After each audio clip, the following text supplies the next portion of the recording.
it feels like everybody in our field hates IECs. I agree with you. I think IECs sort of seems like a dirty word sometimes. Oh, it is. It still is. There is this idea about IECs, for example, only being for wealthy families or only being for students who are ultra high achieving or only being for students who are looking for elite colleges. That's definitely not the case for me. I do this to serve students because it fulfills me to connect students with higher education and to help them understand what their opportunities are, because there can be a lot of pressure during this process. From the student side, what do you think the new role of AI is having with students who are in this journey? ChatGPT is amazing, but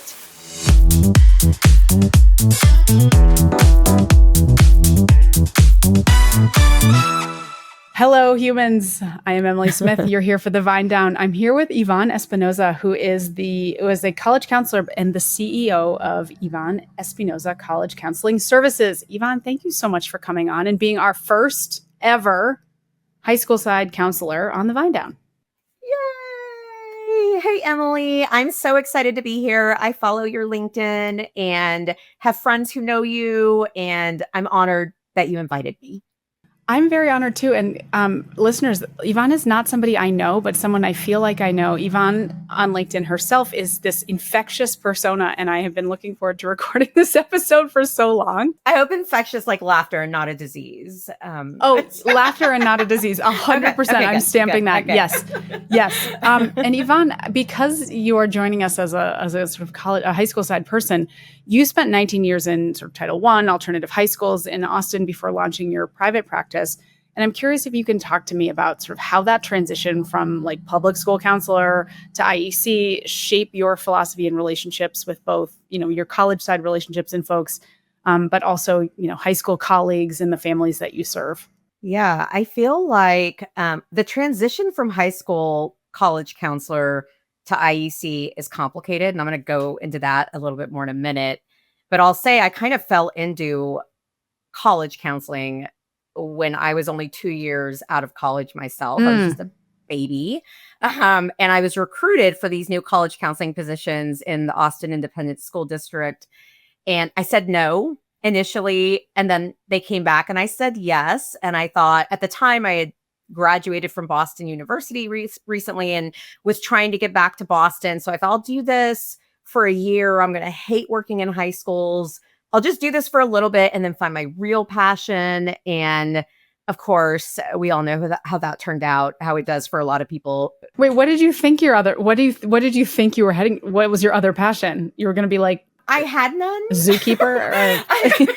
When I actually majored in Hispanic language and literature because I actually am of Mexican American descent. My father was a migrant farm worker, but grew up in a generation where students were punished in school in Texas for speaking with a Spanish accent. So a lot of Latinos of my generation were intentionally not taught Spanish by our parents to acclimate and to sound American. So I didn't grow up speaking Spanish. And then at BU, I started pre-med like everybody else. And that I was not prepared for pre-med and ended up loving my Spanish classes and connecting. It's really funny. I had to go to Boston to connect with my Mexican roots, which is my parent. That's ironic in so many ways. Bizarre. Yeah. And I spent my senior year in Spain. So I actually missed all the college fairs. And I had, to answer your question, Emily, I had no idea what I was going to do with my Hispanic language and literature degree. I was one of those students who I went with it because I loved it. And I thought I'll figure it out later. People were always like, are you going to be a Spanish teacher? No. Are you going to be a translator? No, I'll figure it out later. So I didn't know what I wanted to do. But I knew I didn't want to be an educator just because of the stigma of it being low paying, of it being an undervalued job. So I pushed against that really hard and didn't think I was going to like working in a high school. But anyway, so that was the intention, to do it for a year. And then I stayed at that high school for 10 and then the next high school for 9. And when I moved from the Title I school to the alternative school around that time, my husband and I had just bought a new house, our first house, and my husband was laid off immediately after that. And Great. so, yeah, and I was public schools in Texas. I mean, you can look at the stats for public school educator income. It's not very high. And the cost of living in Austin was steadily rising, and salaries were not following that. So I needed, when my husband was laid off, I needed a way to make money. I mean, at that time, I was doing the SAT and the ACT on the weekends for $100 a day, and that wasn't going to cut it. I needed something more. So I started my company just for that purpose, to have Mm. something to supplement our income while my husband looked for another job, which he found when he ended up going into his passion, actually, which was horticulture, and works for Parks and Rec with the city of Austin now. But at that time,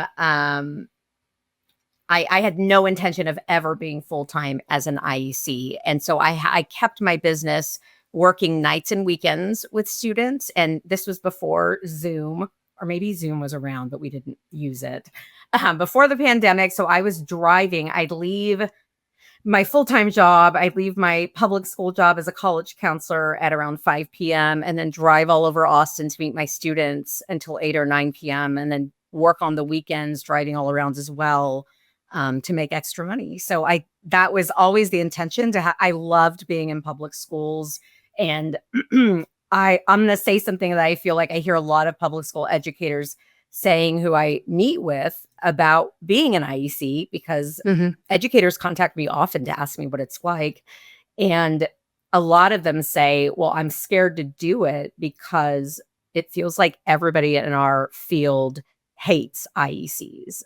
Yeah, tell me about that. I want to dig into that big time. I will say, before I get into that that's what prevented me, I think, from going into it sooner than I Oh, full did, time. Yeah, and sooner. from Yeah. transitioning over, was because I was worried about being ostracized by all of this network I had built over the years. But then during the pandemic, my position was eliminated with district budget cuts, and I almost went back into a school. I got an interview somewhere, and then I thought, what am I doing? Let me step back a little bit. Let me try this out. I thought I was going to hate it, and it's been one of the best decisions I ever made, in addition to going into public schools in the first place. And I will say, for me, I think for me, because I make a big effort to be involved and to talk with people, I haven't found many cases where I was treated that way, or I was treated like less than because I'm an IEC. But I have experienced it some, and I think in our profession there is this idea that maybe used to be more valid, about IECs, for example, only being for wealthy families, or only being for students who are ultra high achieving, or only being for students who are looking for elite colleges. And that's definitely not the case for me. I feel like I have the same practices I had when I was in a public school. I'm just charging the families directly now for those services. But many of the IECs I meet are the same as me. They're really in this to work with students and care a lot about doing right by students. And that perception, it still remains in a lot of places. And I think there are a number of reasons for it, but it's definitely something I am working on changing. Yeah, I think there's certainly like nationally and people outside of our world, certainly people who likely aren't even watching this podcast unless it's my mom, are thinking about like the ways in which the actions of a few bad actors have maligned, deeply a profession. And I think that's true of like the gaze from outside of education. But I also think within education, whether you're on the college side, the high school side, the IEC side, or even the vendor side, that we as an industry seem to care a lot about credibility and sort of passing as an insider, which is odd to me given how diverse our our working group of humans in higher education and enrollment, like broadly, the broad ecosphere of enrollment, like really is Mhm. lots of different races, ethnicities, genders, orientations. And I think that's what makes our industry like it could be better. It could be better. But it's what makes our industry like really quite good is the diversity of sort of priors of the people who work in it. But we are actually pretty close-minded about like being an insider to it. Like I don't think I felt like an insider to enrollment until I had been doing it on the consulting side for, close to 20 years. And now I pass as an insider, but like I didn't have that credibility for years and years and years. And I think we are actually potentially too close-minded. I mean, even when we think about IECs, because I agree with you, I think IECs sort of seems like a dirty word sometimes, Oh, it still is. unnecessarily. Absolutely. Yeah. Yeah. And I think the arguments I hear about it are they more have to do with equity, right? Well, IECs are contributing to inequity and access. Um, but my response to that is, this is a private support service, right? And it's interesting to me. I feel like sometimes the people I hear that from the most, or the voices that are saying that, are coming from very elite spaces, like Mhm. very elite private colleges that are charging over 100,000 a year, are impossible to get into, are only accepting certain types of students, maybe, or private high schools. There are a number of private high schools that don't allow, they forbid working with an IEC, which students are going to anyways.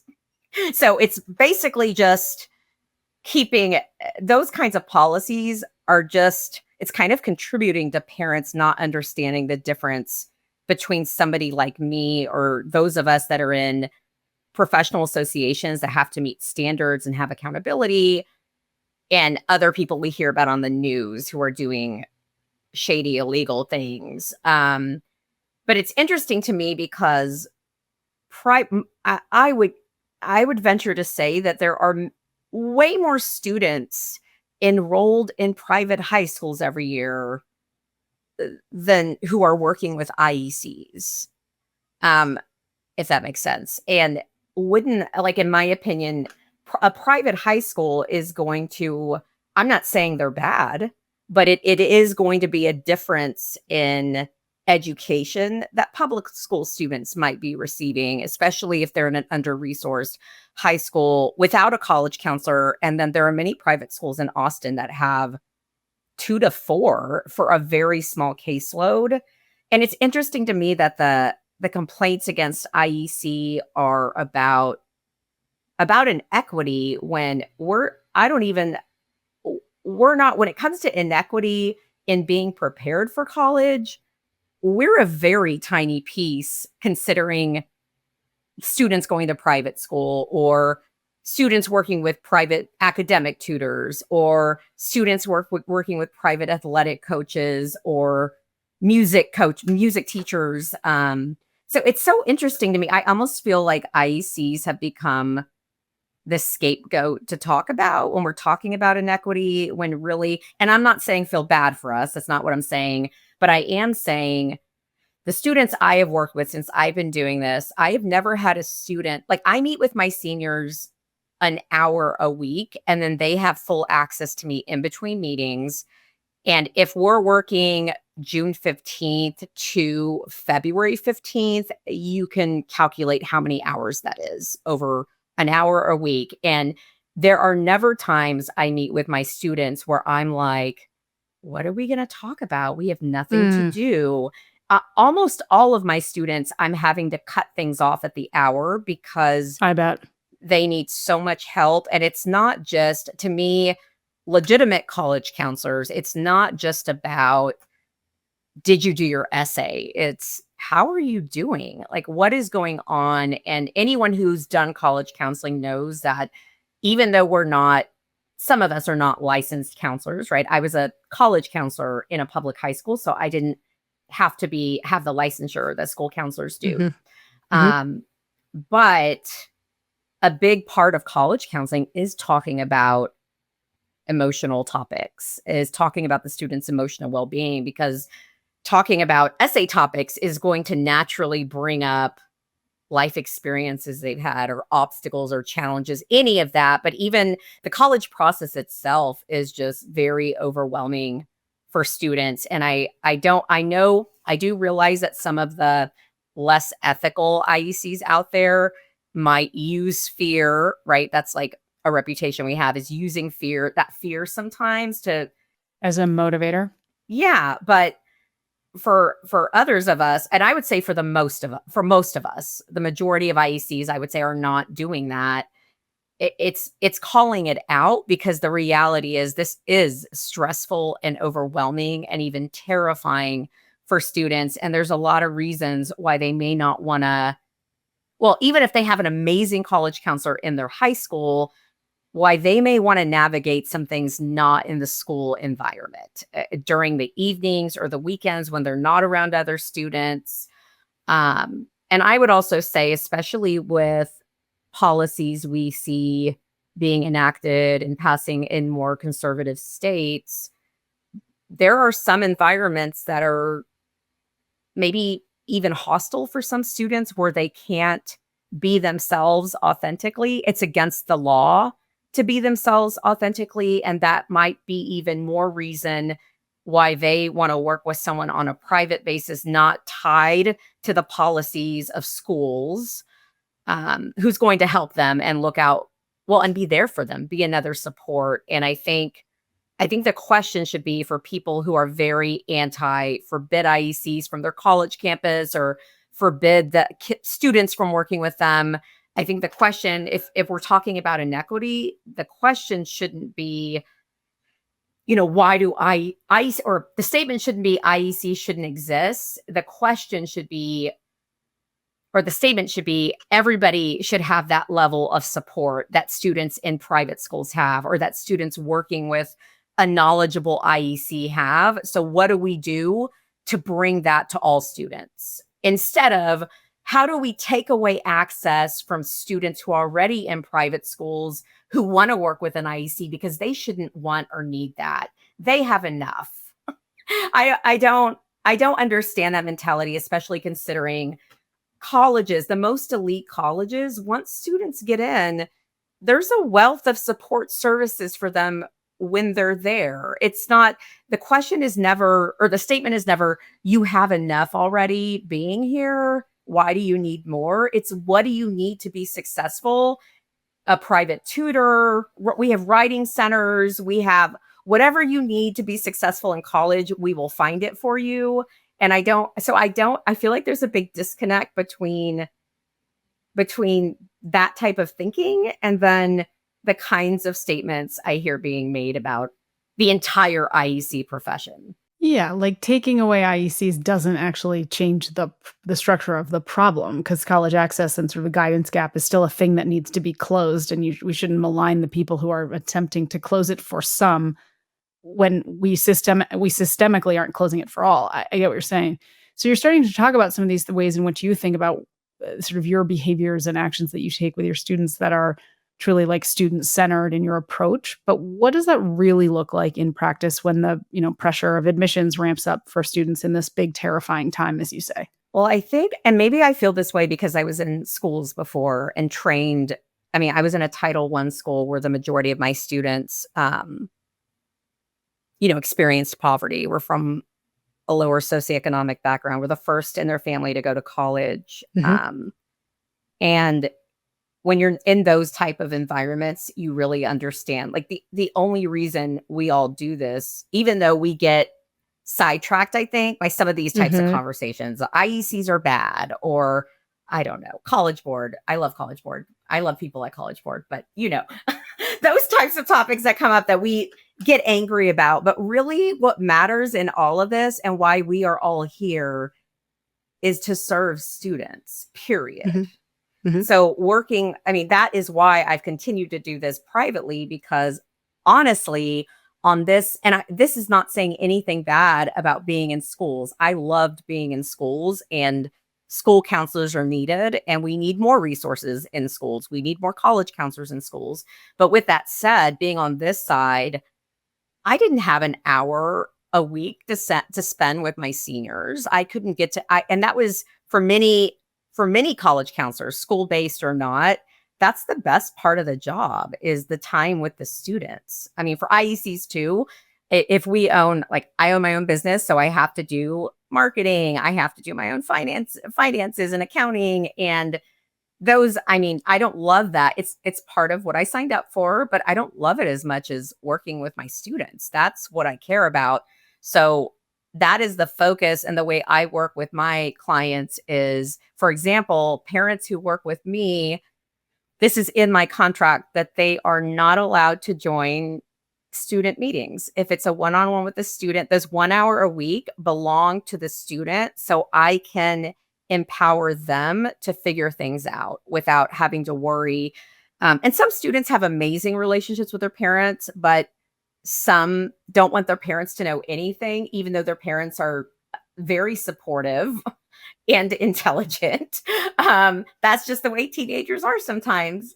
Doesn't always have to be reasonable. Sure. Yeah. Yeah, it's so funny. I had a parent one time who was a neurosurgeon who asked me to tell their students something, but have it come from me because their student would tell them, "You don't know what you're talking about, Mhm. dad." And and I tell them that's so common. That's just the age sometimes, but every student is different. And I keep it student centered by number one, that time is just for the student. And number two, it's every student is different and their concerns are going to be different. The things that are giving them anxiety are going to be different. So taking the time to find out what those things are for each and every student and then addressing those things and creating plans accordingly to make this process feel less overwhelming. But it really can be, it really is different for every student. It's not the exact same thing that's causing them stress. For one student, it could be maybe mom and dad have certain expectations. So that's something then I will communicate with the parents. Like, we'll talk about that. I want to know too what they're thinking and why they're thinking that to help them understand the process or understand the difference between rankings and what rankings really mean as it relates to prestige or outcomes, those kinds of conversations. But another student may be really concerned about their LGBTQ identity and finding schools where that's going to be celebrated. It's different for every student. So taking the time to learn that and then figuring out how to address that so they feel more comfortable doing the whole process and maybe even have fun conversations. I have a student who the other day sent me a recipe. I don't cook, but my husband does. So I tell them I'm going to send it to my husband. But we talk about like what did you do over the weekend, or getting to know them personally and making them feel like they have another adult who is a personal connection to them during this process, who is not mom and dad, and who is a professional. But I don't know. I think for me though, it's easy. It's easy to remember that because I'm only doing this truly. I do this to serve students because it fulfills me to connect students with higher education and to help them understand what their opportunities are and to encourage them,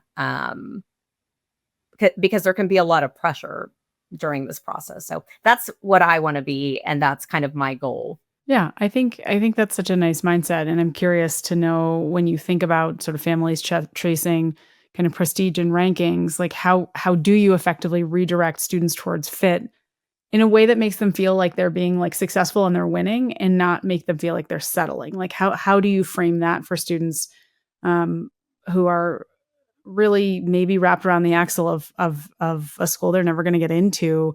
How do you really get them focused on sort of that feeling of fit?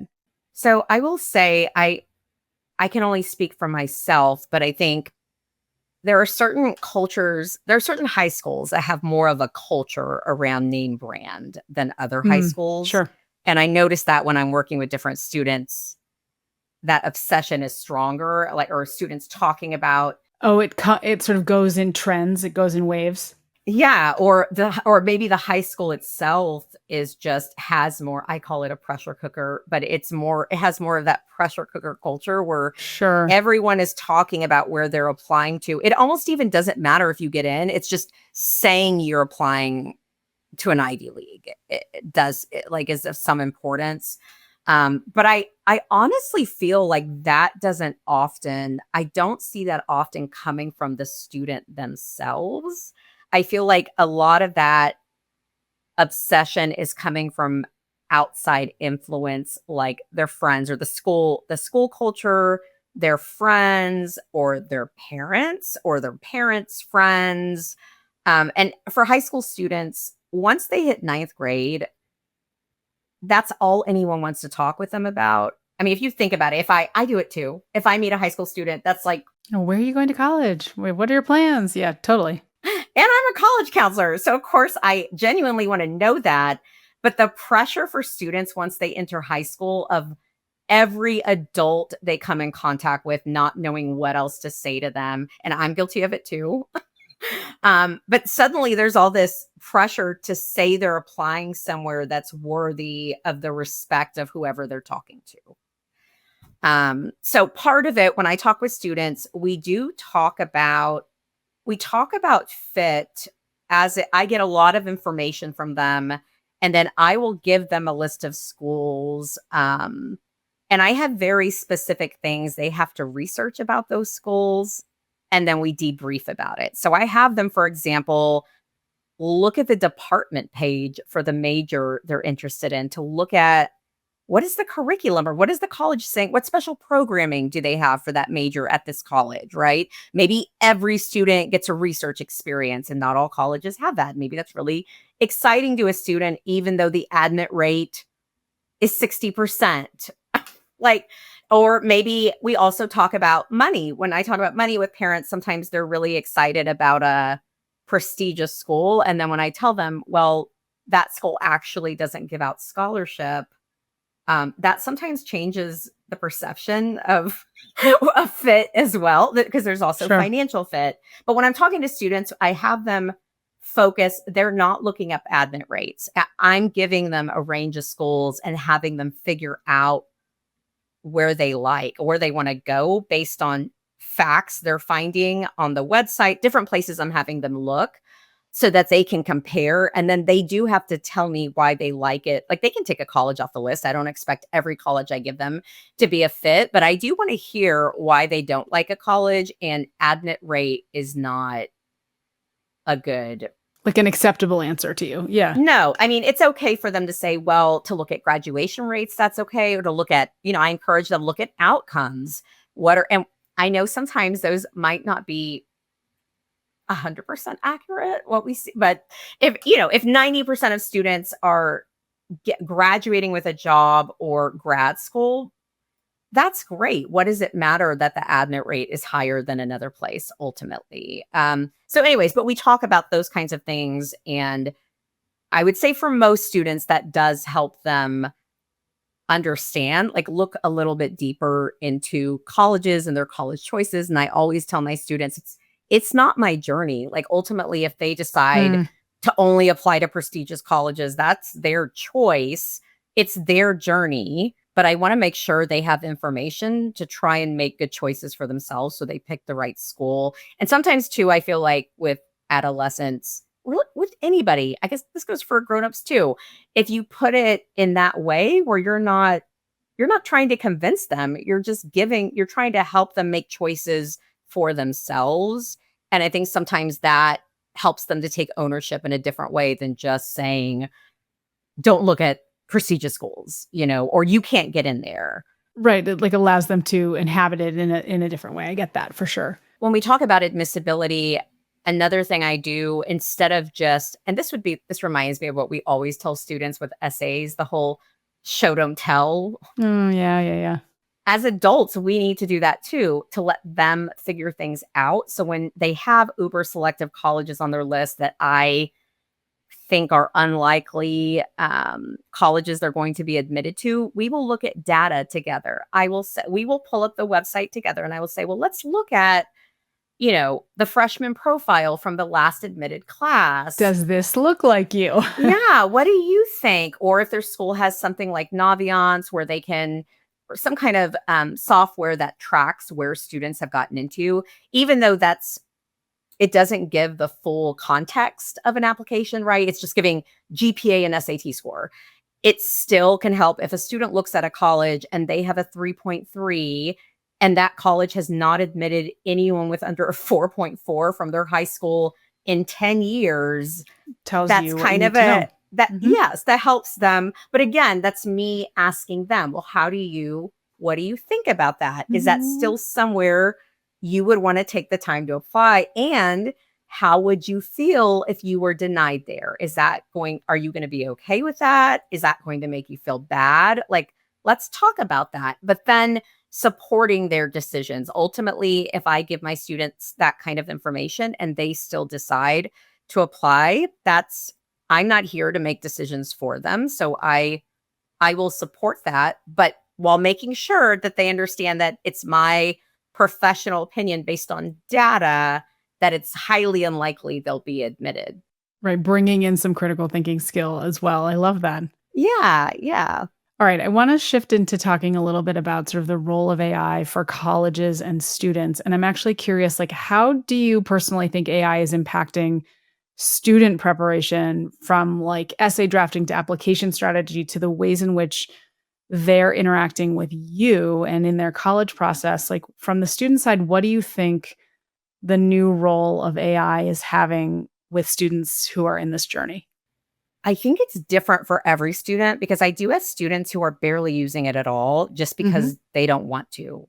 They have access to it. They're just choosing not to use it. And I have other students, the students that are using it, I would say are leaning on it a lot for school, and probably having it do work for them.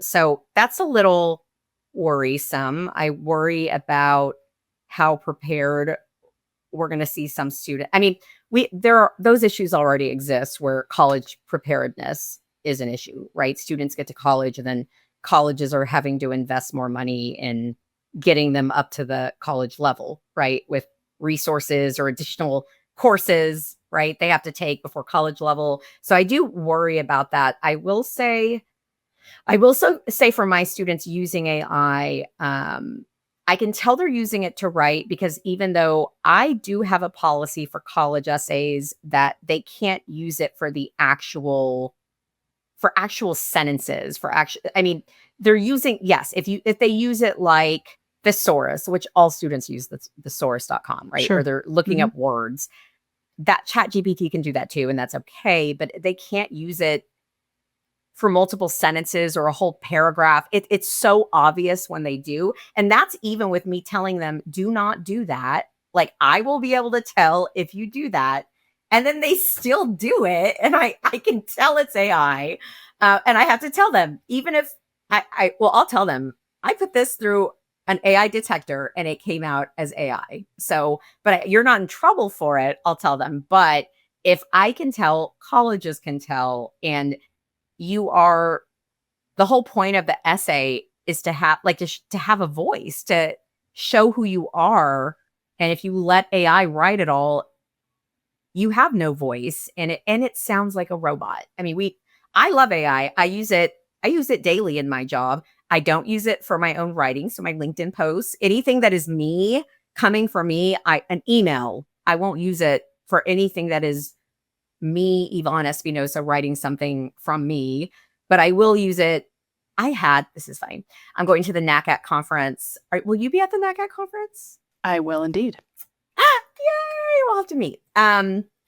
So for the NACAT, you'll appreciate this then. For the NACAT conference, we get, counselors or even college admissions professionals get invitations to receptions where, yes, they're fun and they're usually at nice restaurants and bars, but they're also like a big part of networking and connecting with people from the other side of the desk. So I definitely go to them all, but I do get a lot sometimes, not every year, but I have a spreadsheet I make with all of my receptions. It's a dance card. And I actually asked AI, I have my ChatGPT assistant named himself. So I think I'm using it wrong. But anyway, Eris is his name, I asked him to tell me the receptions I'm looking at, to map them out and tell me what order Oh, like what based on order? Yeah. location. And he like gave me a map with like numbered locations of like the order. Anyway, ChatGPT is amazing, but the way I work with my students, I want them to learn to write as well. I want them Mhm. to understand how to express themselves. And sometimes I think college essays are harder for students because it is really different than what they're used to writing. A lot of them are used to writing in an AP English class, right? Where they're analyzing something or writing about something else, not writing about themselves. So that can be really hard, like to self-reflect or to be more self-aware. You kind of have to be a little bit of that for some of these topics that students choose. Um, and but I want them to learn how to do that well. And I spend a lot of time with my students, like as we're going through their essay, if something is really vague, asking them, well, what do you mean by this? Write that, write what you just told me. So that's a big piece of what I do. So I don't, to answer your question, Emily, my students are not allowed to use it for writing, because I want them to learn how to write in this way. And I feel like that is going to help them when they have to apply for something in college or they're having to talk about themselves again, like an opportunity, maybe.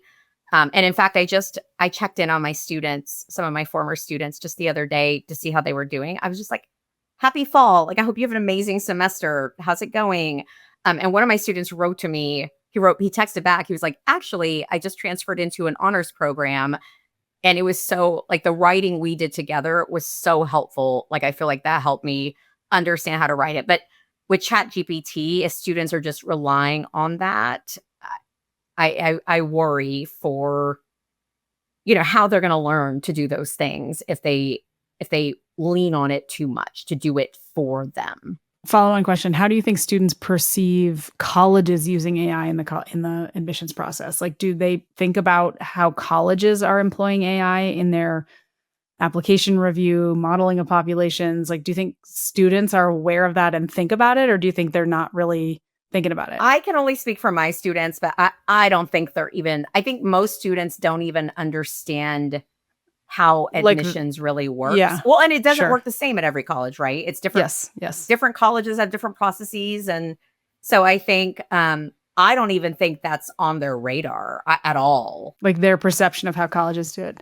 Yeah, I think maybe college counselors, we wonder about it more, like as it becomes something more used. And as I get sometimes, I get more emails from colleges now that I can tell are all AI written, right? So an outreach, a marketing email, or I've gotten emails from like a college admissions representative where they were replying to an email I wrote them myself, and their response to me was AI. Like, it was very obviously AI. So I think counselors on the counseling side were realizing, oh, it is being used more in admission. So we have those questions. And I'm not saying counselors aren't using it too in different ways, right? Because Sure. colleges talk about counselor rec letters, how they're seeing a lot of AI for that. So it's an interesting topic. And I saw another podcast of yours where you were talking about how it is something we can't avoid knowing about. And I agree with that. I do think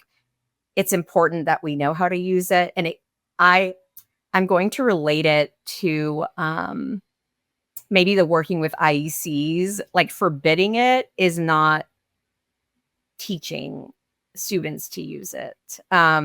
Just like forbidding working with IECs, it's not gonna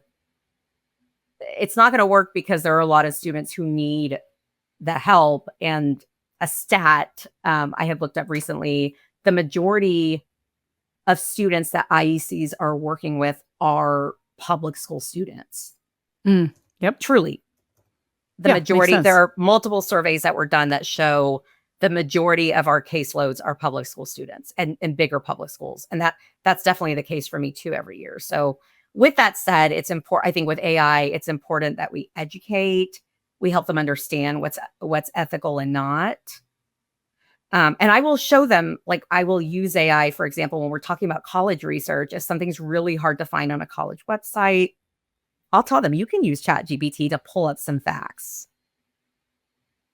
I'll show them how to do different queries. Okay, last question, Yvonne. I'm curious if you'll talk a little bit about what you want people to know about with the Women Empowering Women SIG group that you're involved with NACAC. I know it's a group that's been recently sort of reinvigorated and rechartered, and I'm just seeing a lot from you all. And I'm curious if you'll tell this audience of listeners sort of what you would like what would you like to have folks know about that SIG and the WEW? I guess that it exists purely to uplift women and support the mission, the founders of it, Erin Earle and Christina Berardi. That was their, I mean, I have access to all of like the historical documents of when it was created, when the board was created. And the mission has always been, how do we serve women in our field and decrease the gaps that exist or inequities that exist for women in general, but also women in leadership. How do we give women support for different challenges that may be unique to us sometimes? And so the purpose of the board was not at all to create hierarchy within a SIG, but it was to create accountability and structure so we can do more to serve the SIG. And our board is a working board, meaning we are not being paid. I meet with my co-chair. I'm co-chair with Stacy Carpensey. We meet every other week for an hour to talk about programming. And that's just part of what we're doing for the SIG. So the purpose of having the board is to have people who are joining who want to do the work and the volunteering and provide this programming. But also, it also is a way to gain leadership experience, which is another purpose of the SIG. And through the SIG, we have 3 different committees. One is professional development, and we collect data every year from our SIG members to figure out what is it that women in the field want to know about? What do they want to learn about? So we do collect that information every year and analyze it to pick relevant topics for women. And we do almost a webinar a month. I think we give 10 a year. And recruit speakers, recruit SIG members, board members can get the webinars. And then another subcommittee is over research. So the topic we have right now is sexual harassment in our field. So we have a live survey right now for anyone who is female identifying and in college admissions, college counseling, CBO, IEC, vendor. I filled it out. Can take that to add their voice. Yep. Are you laughing? No, I felt. Anyone who would go to NACAC anyone who is female identifying who would go to a NACAC conference is basically could join the SIG. But you don't have to be a NACAC member to do the survey or to go to any of these webinars. But then based on the survey results, we will publish a report just showing data. The survey is completely anonymous, by the way. And then the other subcommittee is membership, and they do a quarterly newsletter. They do a mentor for a moment program where it's not like an ongoing mentor, but it's a database of women who in the field who have agreed to be contacted about different topics, just to talk if you want to talk about something. And then they also do like recruitment, like make sure people know about us and what we're doing. So it's honestly, it's a lot of work, but it's an amazing group. This sounds super cheesy, but I continue to be inspired by just all of the women I meet in our field, like you, Emily. Like it brings me in contact with women, and I'm just like, wow. And I don't think it matters to me. It doesn't matter. It doesn't matter how long someone's been in the profession. It doesn't matter what titles they have. I think we have so much talent across age groups and professions. It's just for me, it's really cool to get to know all of the amazing women in our professions and figure out how we can support each other and how we can collectively uplift each other when we need it. And provide resources for each other and connection so we can be successful. How do people join the SIG or be aware of the programming and the webinars that you're doing? Is it the LinkedIn group, or what's the right way for folks to join Women Empowering Women? These are such great questions. Thank you. So NACAC has a website that you can go to that shows all of all of the SIGs, and our SIG is listed on there. And you can see it has our mail. You can join our mailing list there. It has a link to our LinkedIn. So if you're on LinkedIn, you can also join our LinkedIn page. We post everything there we're doing. We also have Women Empowering Women Facebook page. But if you join the mailing list, we will also send everything out to you that's going on. And for webinars, NACAC also has a SIG calendar. But if you're on any of the social media platforms, we post everything we're doing in advance so people can see what's coming up. And we will be having a SIG meeting at NACAC also, which will be wonderful. Amazing. Well, Yvonne, thank you so much for joining the VineDown. I really appreciate your time and talent. Thank you so much for being here. And folks, have a great week. We'll see you next time. Bye.